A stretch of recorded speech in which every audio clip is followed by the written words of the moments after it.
اعوذ باللہ من الشیطان الرجیم بسم اللہ الرحمن الرحیم الحمد للہ رب العالمین ثم الصلاة والسلام علی سید الانبیاء والمرسلین سیدنا و مولانا بالقاسم محمد وعلی اہل بیتہ الطیبین الطاہرین ولعنۃ اللہ علی اعدائہم اجمعین اما بعد فقد قال الحکیم فی کتابہ الکریم وقولہ الحق بسم اللہ الرحمن الرحیم قل هو اللہ احد۔ سورہ ناس اور سورہ فلق کے مختصر ترجمے اور تشریح و تفسیر کے بعد آج ہم سورہ اخلاص کا ترجمہ اور مختصر تفسیر پیش کرنے کی سعادت حاصل کریں گے۔ سورہ اخلاص مکی سورہ ہے اور اس کی 4 آیتیں ہیں۔ اس سورے میں اللہ تبارک و تعالیٰ نے مکمل ان 4 آیتوں میں ایک پیغام اور ایک میسیج کفار قریش کے لیے اور وہ لوگ جو پیغمبر اسلام سے سوال کرنے کے لیے آئے تھے کہ تم بتاؤ کہ تمہارا اللہ کیسا ہے، اس لیے کہ وہ چاہتے تھے کہ یہ جانیں کہ اللہ کا انٹروڈکشن، اللہ کا تعارف کس طرح کیا جاتا ہے۔ جیسے کہ وہ جس اللہ کو مانتے تھے اور جس خدا کو وہ مانتے تھے اس خدا کی تصویر ان کے ذہنوں میں الگ تھی، اس لیے کہ جیوس اور کرسچنز جو اس وقت موجود تھے ان کا ایک عقیدہ الگ تھا، خدا کا بیٹا وہ تصور کرتے تھے حضرت عیسیٰ علیہ السلام کو، اور یہودی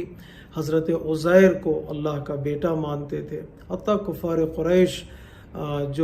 جن کے ذہنوں میں خدا کا تصور تھا تو وہ بھی فرشتوں کو خدا کی بیٹیاں مانتے تھے، تو اس اعتبار سے ان کا عقیدہ خدا کے بارے میں ایک الگ تھا۔ اور وہ پیغمبر اسلام نے جب تبلیغ شروع کی اور یہ کہنا شروع کیا قولوا لا الہ الا اللہ تفلحوا، جو در حقیقت توحید کا ایک شعار ہے، توحید کا ایک سلوگن ہے، تو کفار قریش نے یا بعض کمنٹیٹرز کہتے ہیں یہودیوں نے، عیسائیوں نے پیغمبر اسلام سے اللہ کا تعارف مانگا، اللہ کا تعارف پوچھا، تو یہ آیت سورہ مبارکہ نازل ہوئی جو کمپلیٹ ایک میسیج ہے جس میں اللہ نے اس سورے میں اپنا انٹروڈکشن کرایا ہے، اپنے بارے میں بتایا ہے۔ چونکہ اس سورے میں ایک ہی میسیج ہے، وہ توحید کا ہے، ایک ہی میسیج ہے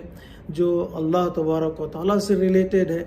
خالص اللہ تبارک و تعالیٰ کی ذات کے بارے میں گفتگو ہے، تو لہٰذا اس سورے کو ہم سورۃ الاخلاص بھی کہتے ہیں، یعنی خالص توحید پر بات کرنے والا،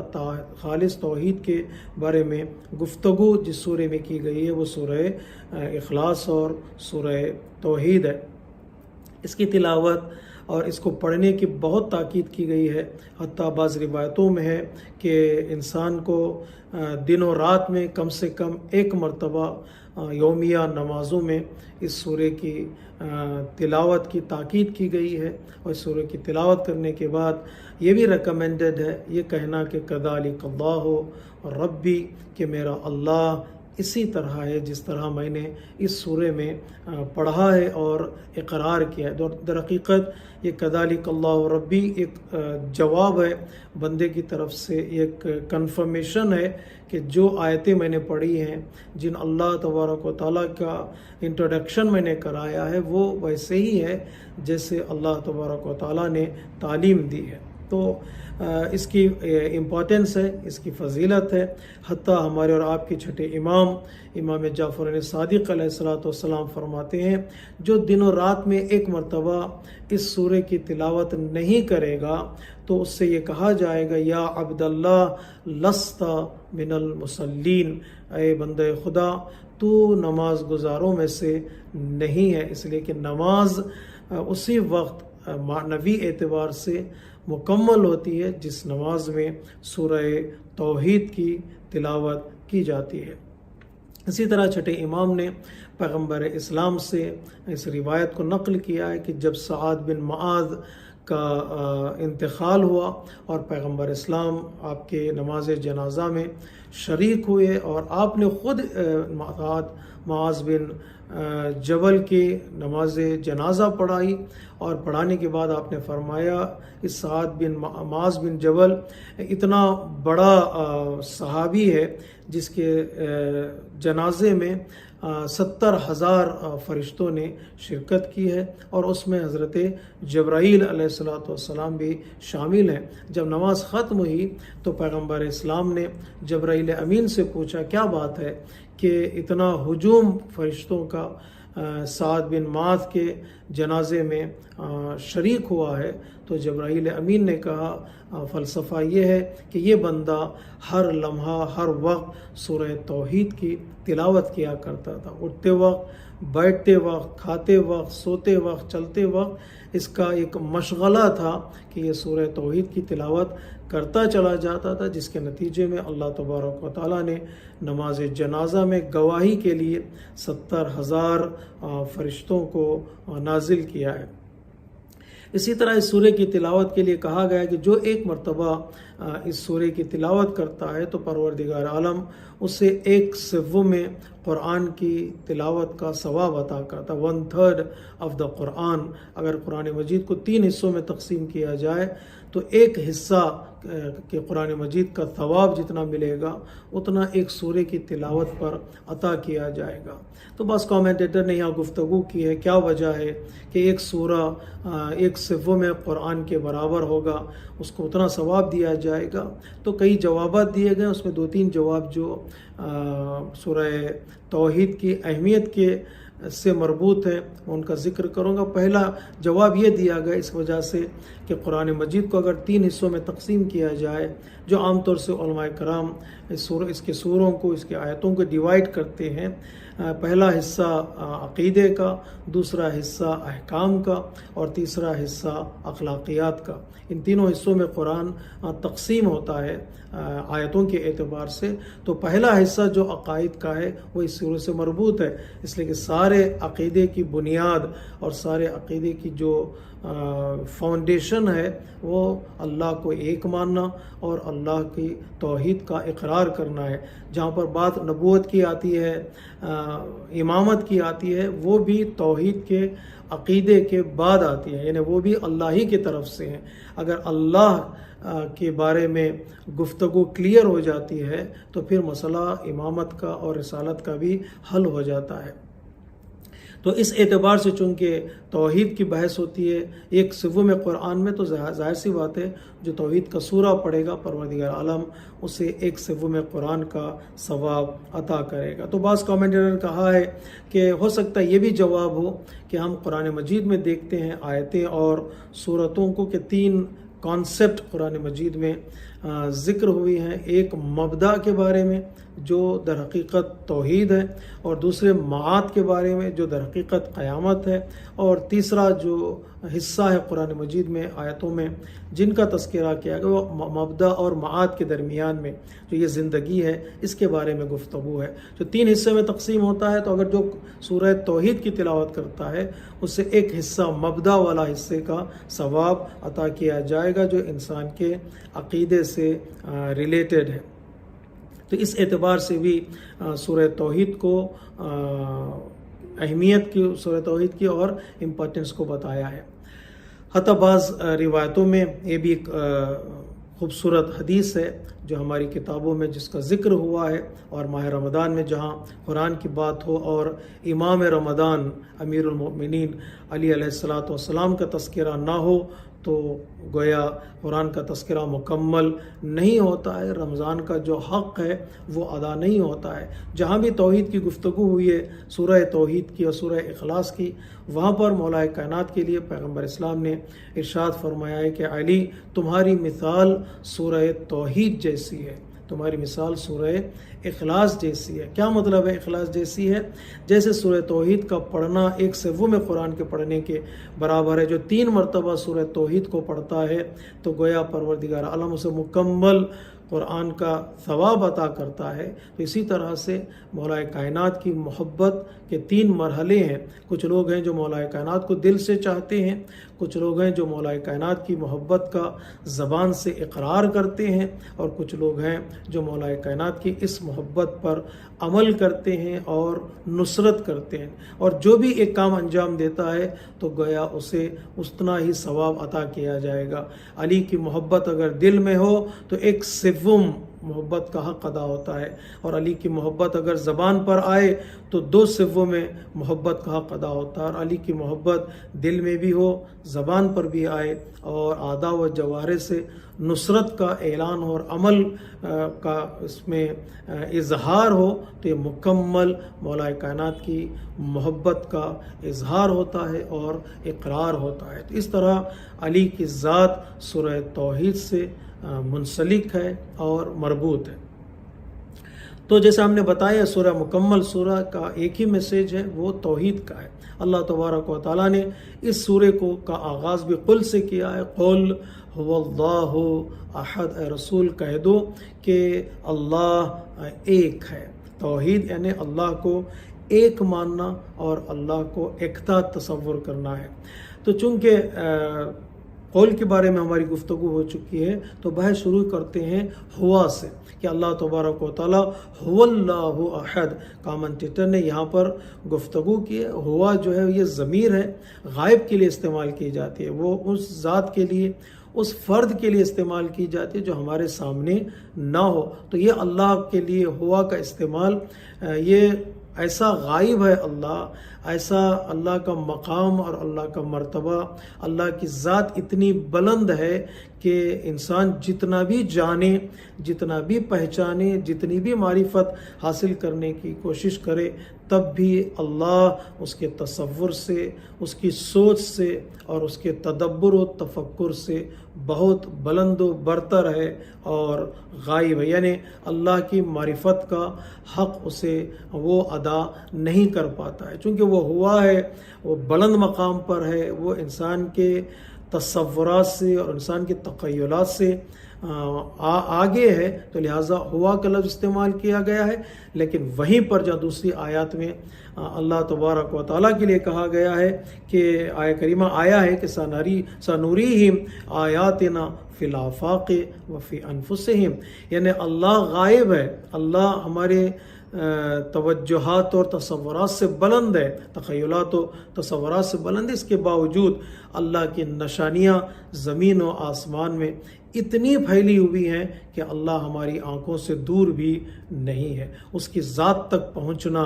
محال ہے، لیکن اللہ کے صفات تک پہنچنا ناممکن نہیں ہے۔ ان نشانیوں کے ذریعے سے، ان آیات کے ذریعے سے انسان اللہ کی ذات سے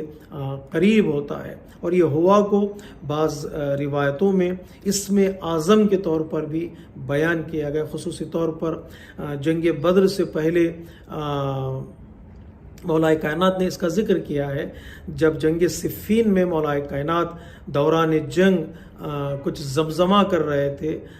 کچھ چیزیں دہرا رہے تھے، جب جنگ ختم ہوئی تو عمار یاسر رحمۃ اللہ علیہ نے مولا سے سوال کیا، مولا میں نے دیکھا کہ آپ جنگ صفین میں مسلسل کسی چیز کو دہرا رہے تھے، تو وہ کیا چیز تھی؟ تو امام علیہ الصلوۃ والسلام نے فرمایا یہ وہ اسم اعظم ہے جس کو میں نے حضرت خضر علیہ الصلوۃ والسلام سے پوچھا تھا اور حاصل کیا تھا۔ جب جنگ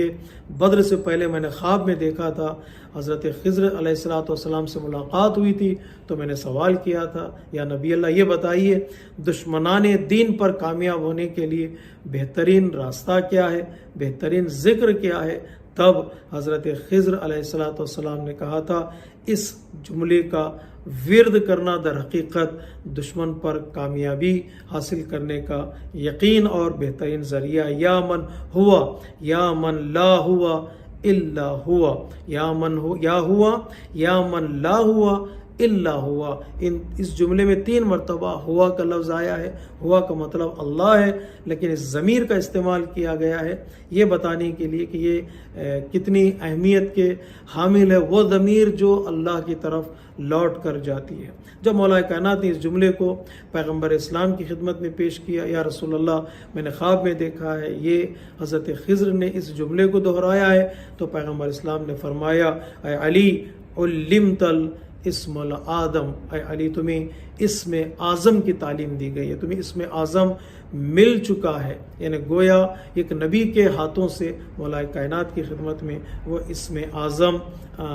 ملا ہے، اور امام نے اس اسم اعظم کو کئی مرتبہ دہرایا ہے۔ تو یہ ہوا، اور اللہ صرف ضمائر نہیں ہے، صرف نام نہیں ہے، بلکہ یہ اللہ کے سب سے بڑے نام ہیں، اور جو دل سے عقیدے کے ساتھ عمل کے ساتھ ان ناموں کا ورد کرتا ہے، پروردگار عالم ان کی دعاؤں کو قبول کرتا ہے۔ تو ہوا کے بعد جو پہلا لفظ ہے وہ اللہ ہے، وہ اللہ کا مخصوص نام ہے، اور اللہ کے مخصوص نام میں اللہ کی ساری صفتیں شامل ہو جاتی ہیں، جسے ہم اسماء حسنہ کہتے ہیں۔ اللہ کی کتنی صفات ہیں، اللہ کے کتنے نام ہیں، وہ سارے نام چاہے 99 نیمز ہوں یا جوشن کبیر میں جو 1000 سے زیادہ اللہ کے صفات اور اللہ کے ناموں کا ذکر کیا گیا ہے، وہ سارے نام ایک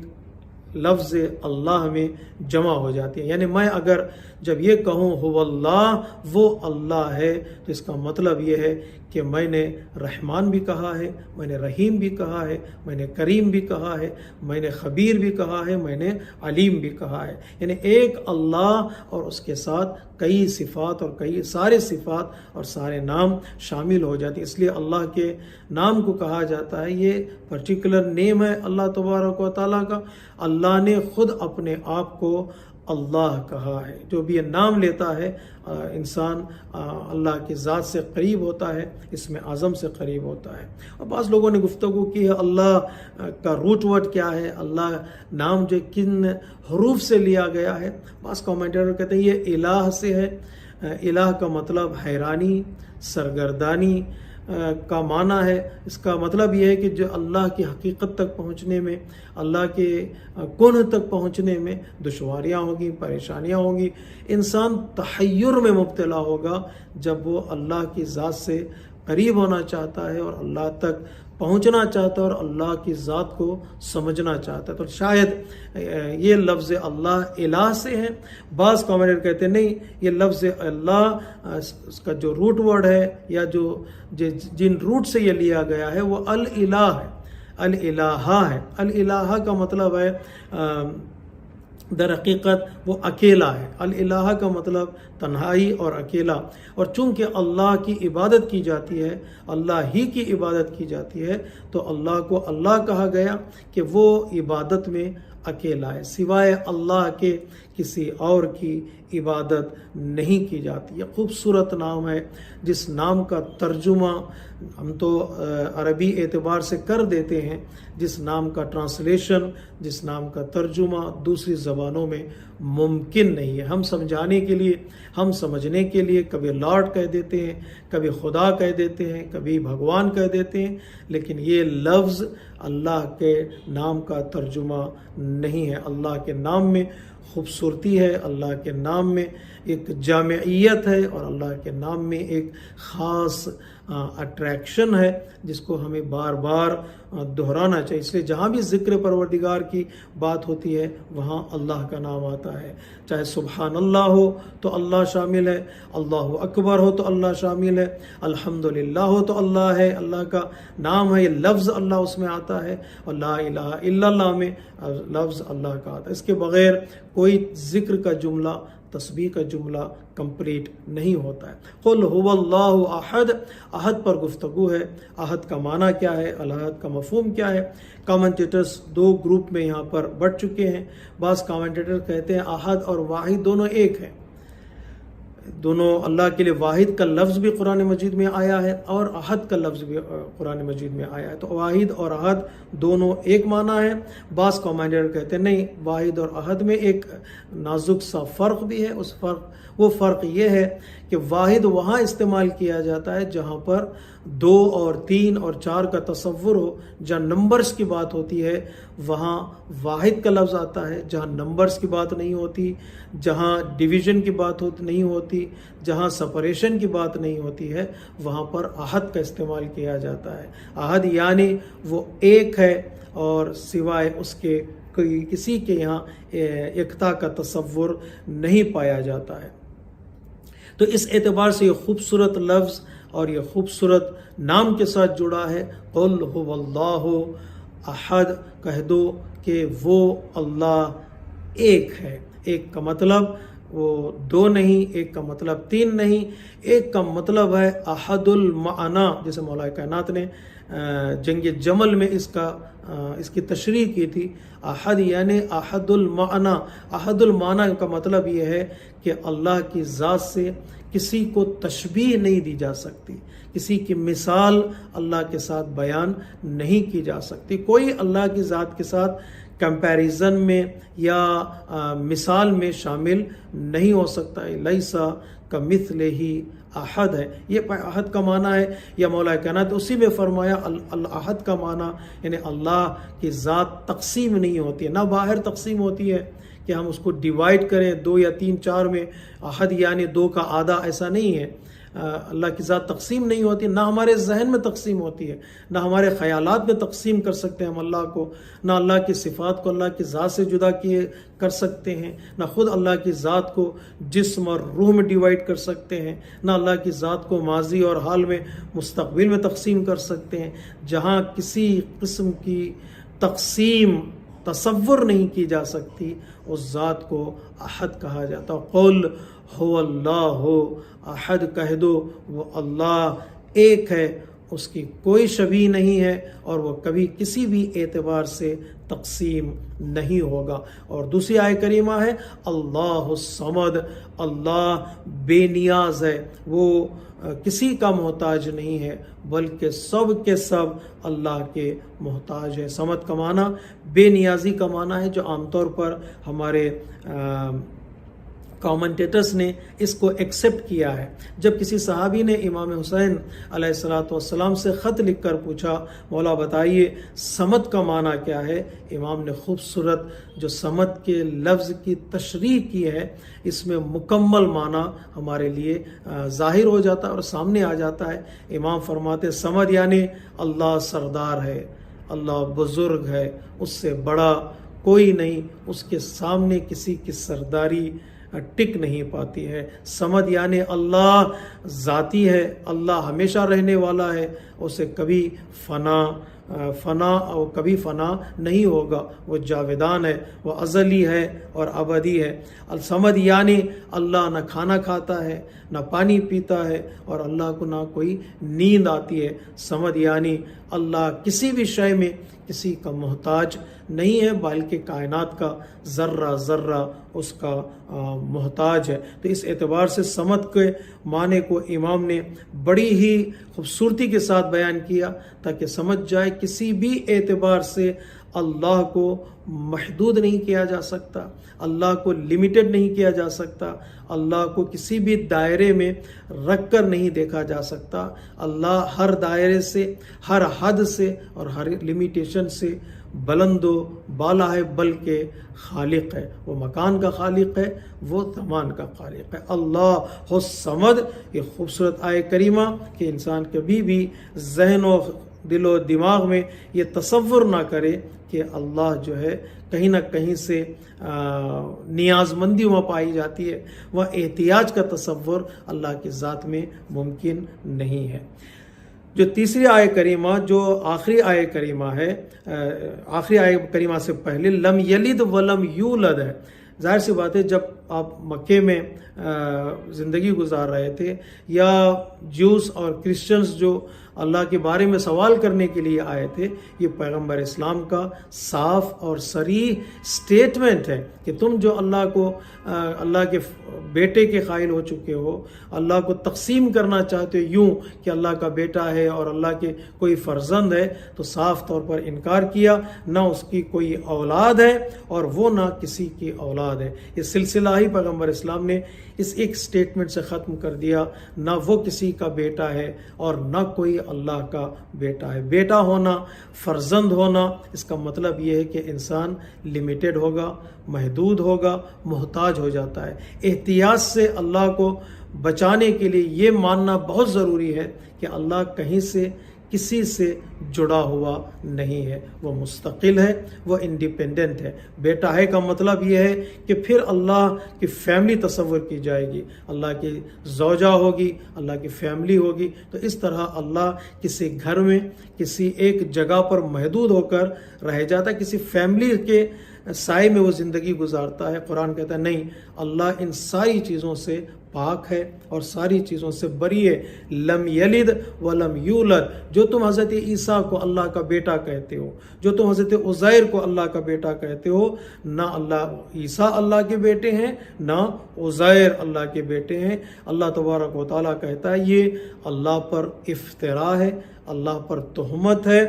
قاتلہم اللہ انا یؤفکون، پروردگار اللہ ان کو نابود کرے گا جو لوگ یہ سوچتے ہیں کہ جو لوگ حضرت عیسیٰ اور حضرت عزیر جو ہیں وہ اللہ کے بیٹے ہیں۔ تو اس اعتبار سے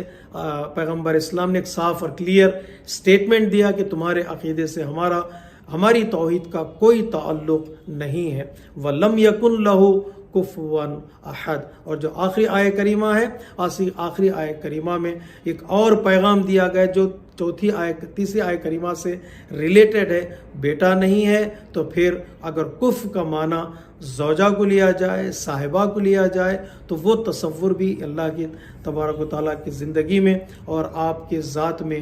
ممکن نہیں ہے، اور کوئی اس کا ہمسر نہیں، کوئی شریک حیات نہیں۔ یہ جو کرسچینٹی کہتی ہے کہ اللہ 3 حصوں میں تقسیم کر دیتے ہیں اپنے عقیدے کو، اللہ اور ابن اللہ اور روح القدس، قرآن کہتا ہے نہیں، نہ کوئی بیٹا ہے اور نہ کوئی اللہ کا ہمسر اور اللہ کا کف ہے۔ اور جو لوگ یہ کہتے ہیں کہ اللہ کی کوئی ذات کی کوئی ہمسر ہے، کوئی کف ہے، در حقیقت وہ شرک کے قائل ہوتے ہیں اور توحید سے وہ لوگ دور ہو جاتے ہیں۔ حتیٰ مولا کائنات نہج البلاغہ میں فرماتے ہیں انسان کے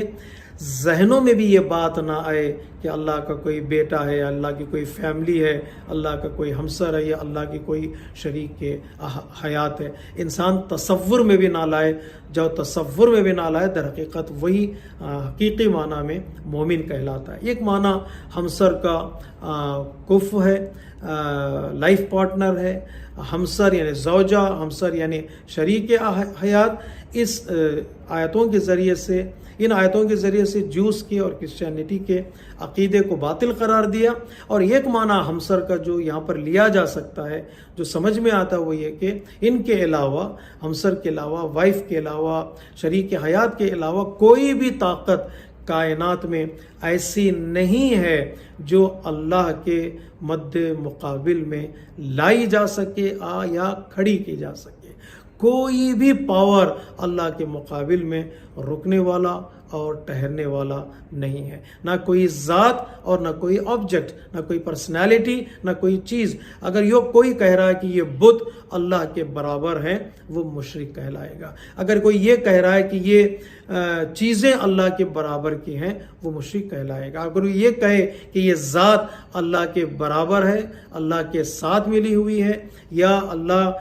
نے اس کو اپنے برابر قرار دیا ہے، وہ بھی انسان مشرک کہلائے گا اور وہ بھی انسان جو ہے کافر ٹھہرائے گا۔ کفر کا مطلب نہ زندگی میں شریک حیات اور نہ اللہ کے اسٹیٹس میں، اللہ کے مائٹینس میں کوئی اللہ کے روبرو، کوئی اللہ کے برابر نہ آ سکتا ہے، نہ ٹھہر سکتا ہے۔ یوں اللہ تبارک و تعالیٰ نے توحید کا انٹروڈکشن کرایا تاکہ وہ بتائیں کہ اللہ کتنا پاک و پاکیزہ ہے، اللہ کتنا فری اور انڈیپینڈنٹ ہے، وہ کہیں سے بھی اس کو لمٹ نہیں کیا جا سکتا، نہ ذہنی اعتبار سے، نہ وہمی اعتبار سے، نہ عملی اعتبار سے اور نہ عقیدے کے اعتبار سے۔ یہیں پر ہمارے کامنٹیٹرز جب ہم تفسیر قرآن کی طرف جائیں گے، جیسے میزان ہے، تفسیر نمونہ ہے، تفسیر نور ہے، جب ان کا مطالعہ ہم کریں گے تو ایک اور گفتگو یہاں پر سورہ توحید کے سائے میں انہوں نے شروع کی ہے، وہ یہ کہ توحید کے لیے ہمارے پاس ریزنز کیا ہیں، توحید کے لیے ہمارے پاس دلیلیں کیا ہیں، کس دلیل سے ہم یہ ثابت کر سکتے ہیں کہ اللہ ایک ہے اور اللہ کے علاوہ کوئی اللہ اس دنیا میں اس کائنات میں معبود نہیں ہے۔ اس کے لیے میں صرف ایک جملہ بتا دیتا ہوں، انشاءاللہ ہمارے نوجوان آشنا ہیں دینیات کی کتابوں سے، جو چھوٹی چھوٹی دینیات کی کتابیں ہیں ان میں اللہ تبارک و تعالیٰ کی توحید کا تذکرہ ہے، تھوڑا اس کی طرف جائیں، تفسیر قرآن کا مطالعہ کریں، کتابوں کو اسٹڈی کریں، یہ جاننے کے لیے کہ ہم کس طرح آج کے ہمارے بچوں کو، جو نئی جنریشن ہے، ان کے سامنے ریزنز رکھ سکتے ہیں کہ کیوں اللہ کا ایک ہونا ضروری ہے، اور اللہ اگر ایک نہ ہو تو کیا ہوتا ہے۔ جب مولا کائنات امام حسن مجتبیٰ علیہ السلام کو وصیت فرما رہے تھے اور نصیحتیں آپ کر رہے تھے، انہی نصیحتوں میں ایک جو آپ نے بہترین نصیحت کا جملہ توحید سے ریلیٹڈ ہے فرمایا، وہ یہ کہ بیٹا لو کان فیہما آلہۃ الا اللہ لفسدتا، یہ قرآن مجید کی آیت ہے، اگر کائنات میں دو خدا ہوتے تو کائنات میں فساد ہوتا، کرپشن ہوتا، جھگڑے ہوتے اور کائنات تباہ و برباد ہو جاتی۔ ایک اللہ چاہے گا وہ صبح اس وقت ہونی چاہیے اور دوسرا اللہ چاہے گا صبح اس وقت ہونی چاہیے، دونوں کے درمیان جھگڑا ہوگا، لڑائی ہوگی اور دنیا تباہ ہو جائے گی۔ اسی کو